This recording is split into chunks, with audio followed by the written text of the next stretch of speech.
And he was red hot from the outside. I think 20 points para dito kay Tagle ngayong araw na to. Eman, Uy, mainit pa. Mainit pa yung kamay. Mainit pa. Gulat nga ako kanina, hindi ka gumanon sa court to. Ayaw mag-mintes eh. Baka mapagalitan ni Coach Yurs. Baka Pero kung iba daw yun, gagawin niya yan. Hindi. Eman, congratulations. What was the secret for you today? Ano yung ibang pakiramdam mo ngayong araw na to? Kaya ka uminit ng ganito. Simula pa lang eh. Ang dami mo nang na-shoot. I think we prepared well. Yung 3 games na preparation namin, lahat ng yun, go hard kami sa practice. So, I think it showed in the game. Eman, we know you're a shooter and we know you're very much capable of turning out a performance like this. But what clicked for you in this game? Kasi kanina, usually sa mga game, nakakadalawa ka, third one, mimintis ka, pero sa susunod ko na ulit makakapasok dito, sunod-sunod na talaga. What was the mindset for you? Just being aggressive. Alam namin tight yung standings ngayon eh. So, we take it one game at a time pero we're just trying to be aggressive kasi last game tinambakan kami. Gusto lang namin makabawi. And ayun, napakita naman namin yung game na to. So, confirmed. Gusto niyo makabawi. Sabi ni Coach Yuri, Sabi ni dito Coach eh. kanina, hindi eh. Ang gusto lang natin mag-improve eh. Yun din. Pero Of Coach, course. Pag sa kanya player. nanggaling ha. Sa kanya nanggaling. Kasi sila naglalaro dito. But Eman, a great performance mula sa inyo. Thank you. As a team, di ba? Anong pakiramdam kung kasama ka ng piece na to na ganito ka-convincing yung panalo nyo against a team na malakas din dito sa NCAA?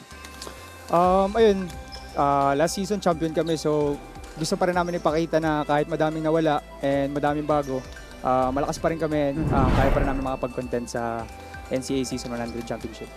Oh, I like what he said. Medyo mabigat yung statement na yun. Gusto namin malaman nila na malakas pa rin kami. And malaking bagay yung confidence na yan. And syempre, gusto ko lang tanungin sa'yo, ano ba yung naging ritual mo bago tong game na to? Ayan, yung ritual kasi... Pwede ko bang gawin din yan? Oo, kasi di ba nagkakatanungan na kanina yung iba, kape, pampakalma, di ba? Pag umagang game namin, pag 11, usually bumibili kami sa McDo, pancake, tapos kailangan mag-toothbrush before game. Yun ang ritual namin ni Josh Tagala. Ay, tama. Kailangan mag-toothbrush para pag ganitong interview, Tama. diba? Okay. Kahit dumaan na yung 40 minutes, ano pa rin? Fresh pa Mabaho rin. pa rin. Nung fresh. halftime, nag-toothbrush ulit eh. Hindi na. Okay, Eman, second half tayo kanina. Nakita natin, nagtuloy-tuloy pa rin yung ganong klaseng laro nyo against EAC. Usually, may mga adjustment yung EAC. How did you guys adjust? Ano nangyari nung halftime break ninyo? Pag-usapan mo yan.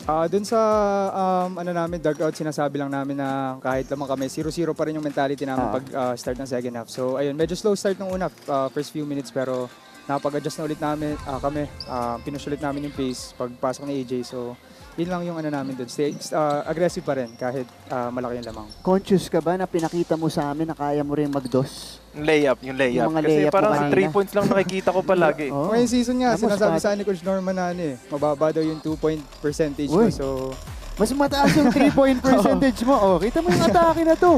Kayang-kaya eh. yun, just being aggressive lang sa every game from start hanggang sa magtuloy-tuloy na sa Final Four and hopefully championship. You were a vital key to the championship a season ago, season 99. What will it take for San Beda? Kasi nakikita natin, Benilde, Mapua rising right now, but you guys are still one of the teams to beat. And with this performance, medyo statement ito para sa inyo. But what will it take for San Beda to get a second straight championship to go all the way again? Everything. Alam naman natin yung mga teams ngayon sobrang lalakas, lalo na Benilde, Mapuan, lakas pa rin. So, kahit yung nasa bottom na standings, kaya nila makatalo ng mga top teams. So, everything, every effort, every focus sa practice pa lang and lalo na sa game. So, focus talaga and effort. Yun ang sinasabi sa amin ni Coach Yurs.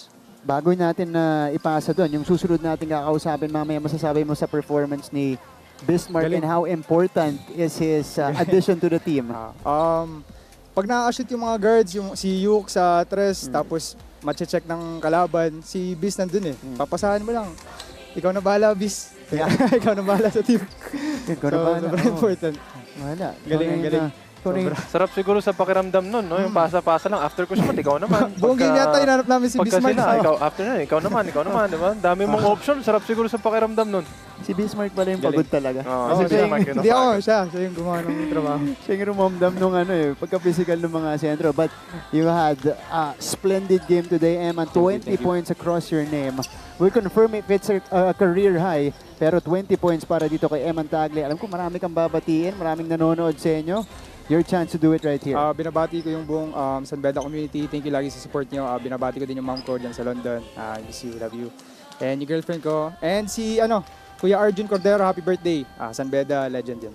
Uy, ayan. Grabe, binati yung mga legend.